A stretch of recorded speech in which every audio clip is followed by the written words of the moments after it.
Assalamualaikum warahmatullahi wabarakatuh. Selamat datang kembali di Sehari Bercerita. Hari ini hari ke-12 teman-teman, lumayan. Yang didapat di hari ke-12 itu adalah mengingat masa-masa bersama orang tua gitu. Menurutku jika teman-teman masih mempunyai orang tua yang lengkap, apa ya, ini klasik sih, kayak sayangi orang tua kalian. Karena nanti kalau nggak tahu ya, beberapa tuh sama orang tua tuh pasti ada yang gesekan gitu kan.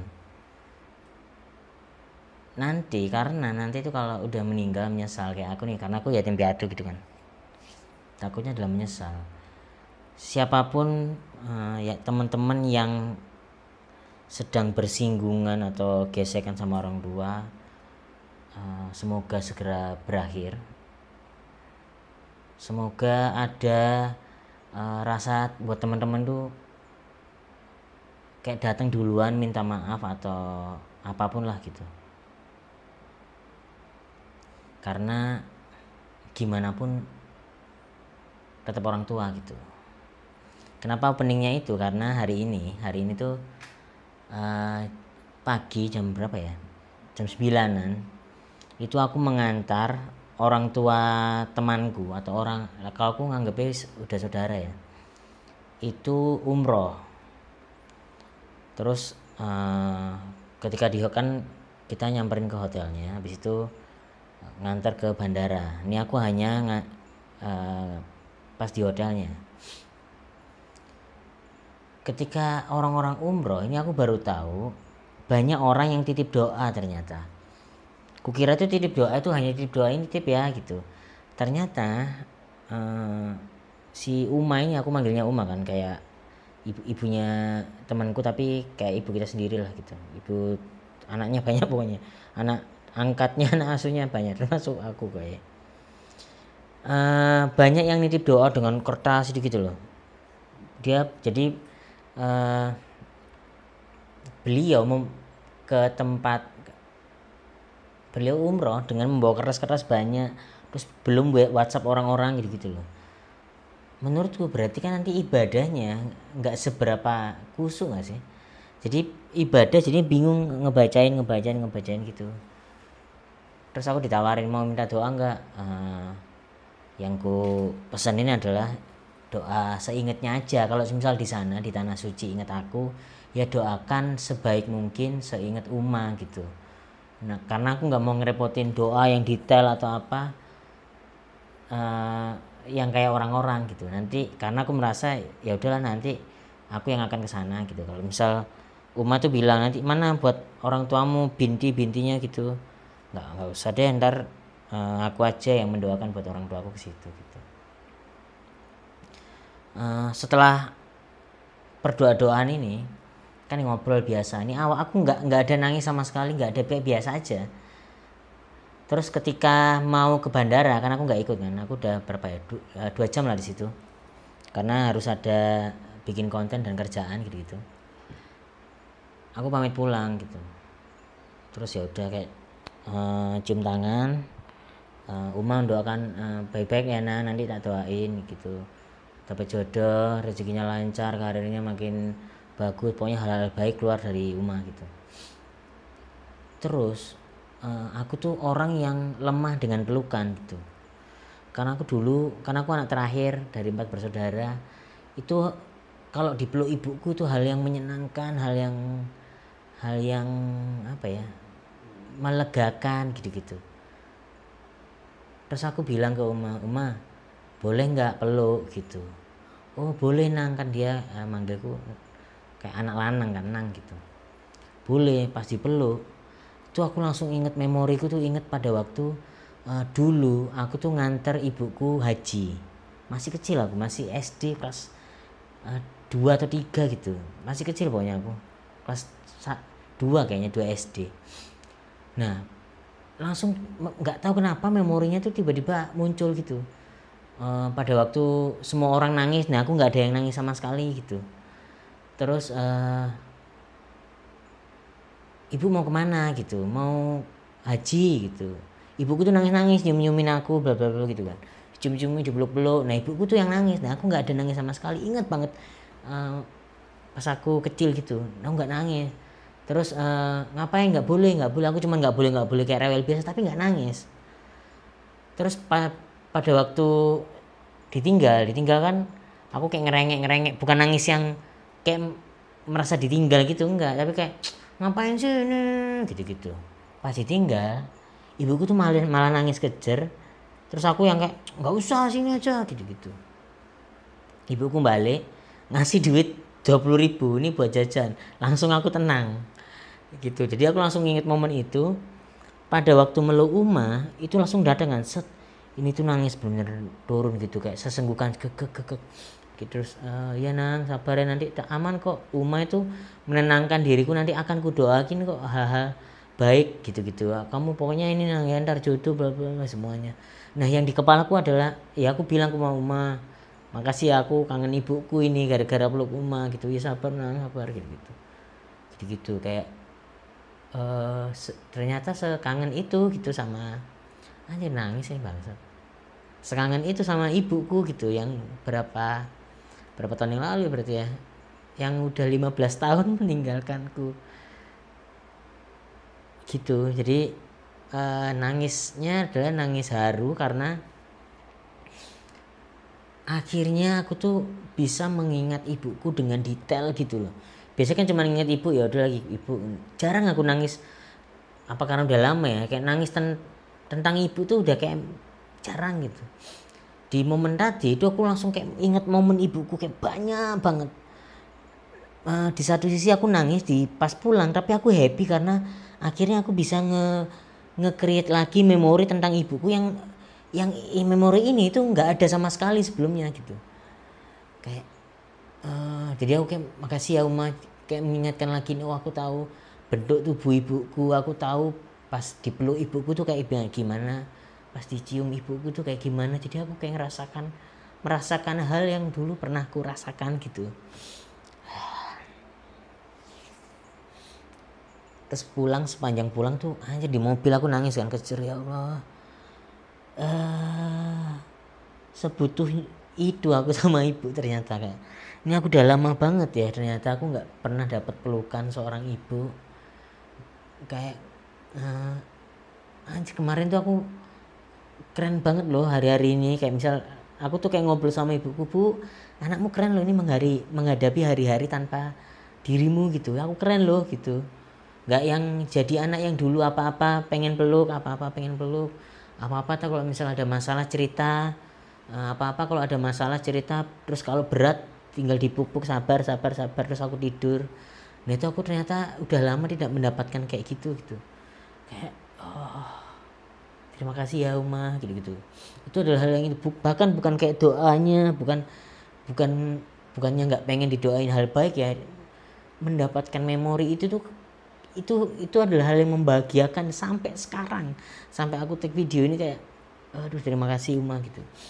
Jadi aku kangen ibuku lagi, bisa nangis karena seorang ibu gitu yang kayaknya 3 tahun ke belakang itu nggak pernah nangis lagi. Aku biasanya kan tiap lebaran itu selalu nangis kan, ini aku udah kayak ini kenapa ya air mataku kok udah habis gitu, apa karena aku udah melupakan ibuku gitu. Ternyata hari ini kayak mengingat lagi gitu momen haji.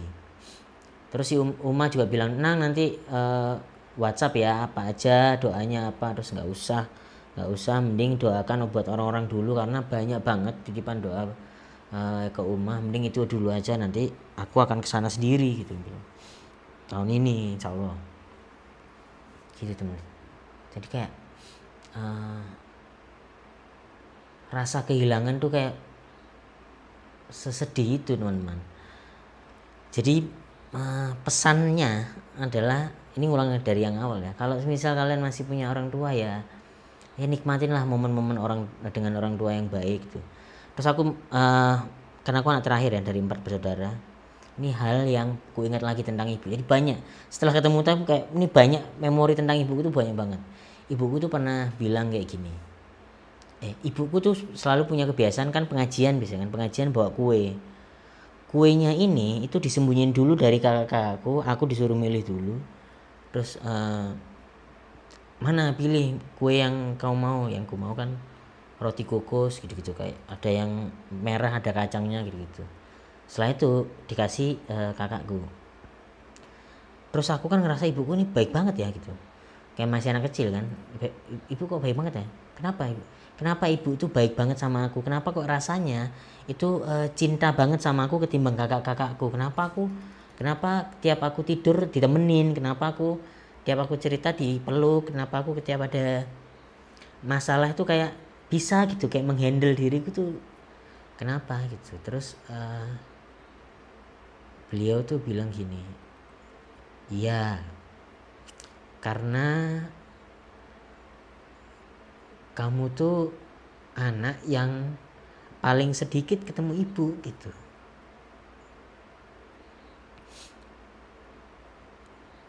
Kakak-kakakmu kan udah lama ketemu ibu, kamu yang akan sedikit ketemu ibu gitu. Makanya ibu sayang sama kamu gitu-gitu. Ya Allah, nangis tuh. Gitu teman-teman. Dan saya nih yatim piatu teman-teman. Masalah ibu udahlah ya, terlalu ini, terlalu sedih lah. Bapak juga. Saya tuh tipe orang yang sama bapakku adalah gesekan terus. Kayaknya udah ini ku ceritakan di podcastnya Abdur. Gesekan terus. Sampai akhirnya ngobrol sama Pras, kayak Pras kenapa ya karirku itu nggak oke gitu, karirku nggak oke padahal stand up juga lumayan bisa lah ngelawan sama orang lain, tapi kenapa karirku nggak oke pada waktu itu. Terus Pras tuh bilang, apa ya, kita cari ya, apa ya hal yang belum kamu lakukan Rim itu. Usaha udah, nulis udah, kerja keras udah, apa ya, hubungan sama bapakmu gimana? Pras bilang gitu. Hubungan sama bapakku selalu gesekan, bapakku selalu pengen aku jadi guru, Pras nggak bisa gitu. Oh mungkin itu tuh, ngobrol sama bapak yang belum. Kata Pras kan, menurutku bapakku tuh nggak tahu apa yang ku mau gitu. Menurut Pras dia membuka banyak hal. Dia bilang, Rip, orang tua itu selalu ingin yang terbaik buat anaknya, cuman dia nggak tahu yang terbaik buat kita tuh apa. Yang dia tahu adalah yang terbaik buatnya itu pasti baik buat anaknya gitu. Gimana pun orang tua tuh nggak mau anaknya kenapa anaknya di masa depannya nggak baik gitu. Caranya adalah ya udah minta restunya, terus jangan nada tinggi, turunin ego, karena gimana pun itu adalah bapakmu, ini adalah orang tuamu gitu, nggak bisa dilawan gitu, kamu tetap anak di bawah. Jadi jangan tinggikan egomu ketika ngobrol sama bapakmu gitu. Terus momennya gimana, nanti ada momen tersendiri kok. Terus saya pulang tuh ke rumah,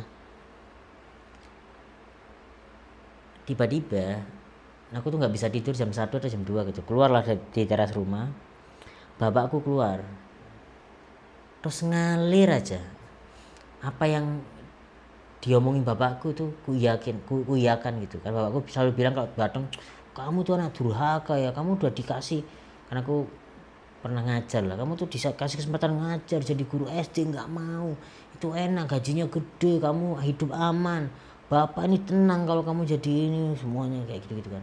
Biasanya gitu.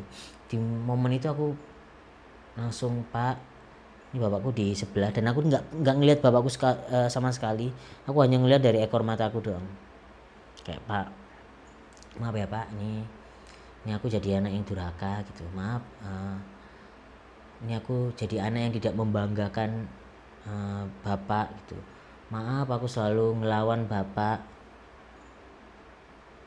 aku tahu hal yang dilakukan bapak itu untuk kebaikanku, tapi kebaikanku itu yang tahu itu aku, itu yang aku happy itu ini. Mungkin dengan jadi guru bapak happy, nah aku pada waktu menjalankan aku nangis terus, aku tuh nggak happy bla bla bla gitu. Dan yang ku happy adalah jalan yang ku pilih adalah di sini, di entertain, dengan apapun resikonya, segala resikonya itu aku happy gitu. Kalau bapak meridoi, nah aku minta restu di bidang ini yang aku pilih gitu. Terus nangis kan, nangis kejur, terus nggak ngomong sama sekali aku dua, saya senggukan gitu. Terus aku cabut balik, terus bapakku nggak tahu masih depan atau balik, nggak tahu aku. Jadi sepanjang itu dia nggak ngomong, kayaknya di ekor mataku dia nangis gitu, nangis juga, nahan nangis gitu. Cowok kan nggak bisa nangis kan, apalagi bapak gitu, harus tegar. Besoknya ini aku berangkat lagi ke Jakarta. Terus seperti biasa cium tangan, Pak aku ke Jakarta ya, ya hati-hati biasa gitu. Tapi di hari itu aku ngomong ke bapakku kayak, Pak boleh nggak sekali telepon bapak, telepon, boleh nggak sekali peluk bapak gitu, sekali aja. Boleh. Nah pas peluk, aku bingung kayak orang tua ya nggak pernah ketemu, nggak pernah peluk anaknya, kayak bingung. Kanan apa kiri nih? Kanan apa kiri ya? Bapakku juga kanan kiri, bingung. Terus akhirnya pelukan, terus aku dicium-ciumin bapakku. Kayak bapak yang nggak pernah meluk anaknya, bapak yang nggak pernah cium anaknya gitu. Itu kayak dari situ terus aku, Pak doain sukses ya aku di Jakarta.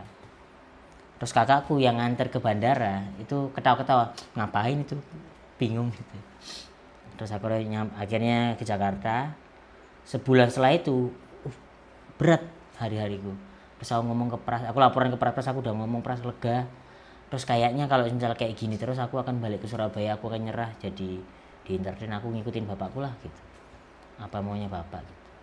Gak berselang lama dari sana ternyata cover lagu Seventeen meledak dan alhamdulillah hidup sampai sekarang, bertahan di Jakarta sampai sekarang gitu. Kesimpulan yang bisa diambil ya, doa orang tua tetap